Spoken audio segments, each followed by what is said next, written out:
What's up, all my movie loving maniacs? It's your boy Bangful B of the Lassiter Factor, and today we're going to talk about Meet the Fockers.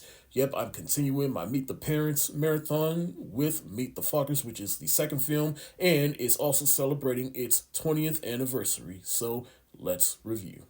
So Meet the Fockers takes place sometime after Meet the Parents, in which Pam and Greg, they're about to get married, but now Pam's parents are about to meet Greg's parents. What could possibly go wrong here?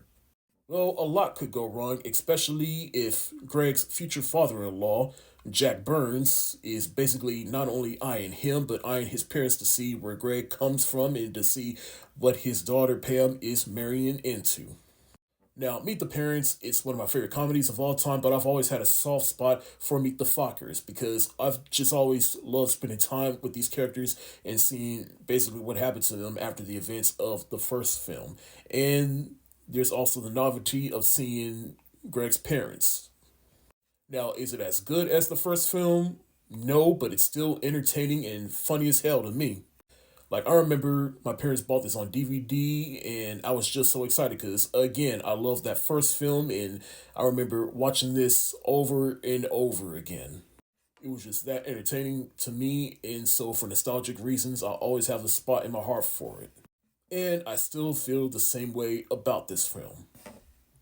Now, of course, you gotta understand Greg, played once again by Ben Stiller, he's really stressed out because he knows his parents and he knows Jack Burns, so he's really trying so hard to impress Jack, but at the same time, you got Greg's parents, as annoying as they can be sometimes, they understood Jack completely well.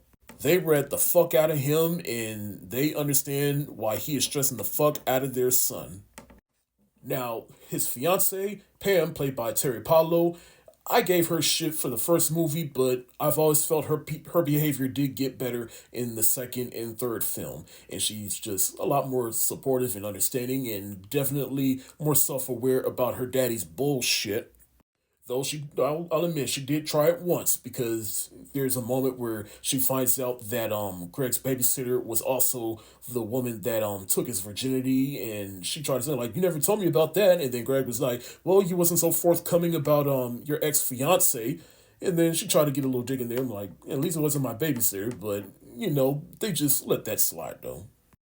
But I can definitely say Jack Burns, played by Robert De Niro, he was definitely doing too much in this movie. I mean, first of all, he had his little grandson, Lil Jack, and he was doing too much with them and teaching him sign language and not treating him like a baby. I'm like, that is a child. You treat him as a baby. I mean, even Hoffman's character in the movie, he understood that. And he's trying so hard not to have the baby curse, which he does at some point. Us whole.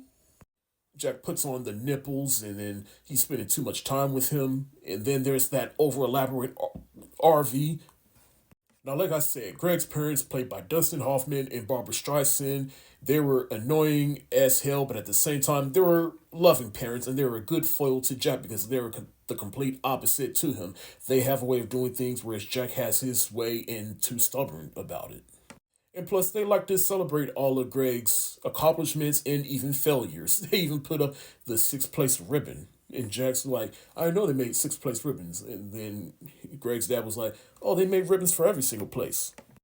But Mr. Fokker, I should say, played by Dustin Hoffman, he's even receiving a lot of criticism from Jack, talking about like how he was a stay-home dad and how he was a lawyer and him being the breadwinner and just decided to stay home, but he still had the most important job, which is raising Greg. And then Greg's mother, played by Barbara Streisand, she's a sex therapist, but at first everybody thinks she's a yoga instructor, but Jack's wife, she knew exactly what the fuck she was, and then even Jack, he's still tone deaf about it when he finds a book called is I forgot what it said, but basically he was saying like, and I'm not so sure Ross is a yoga instructor either. And I'm telling you, if you watch the bloopers of this movie, he does multiple takes with multiple books. Check it out; it's hilarious.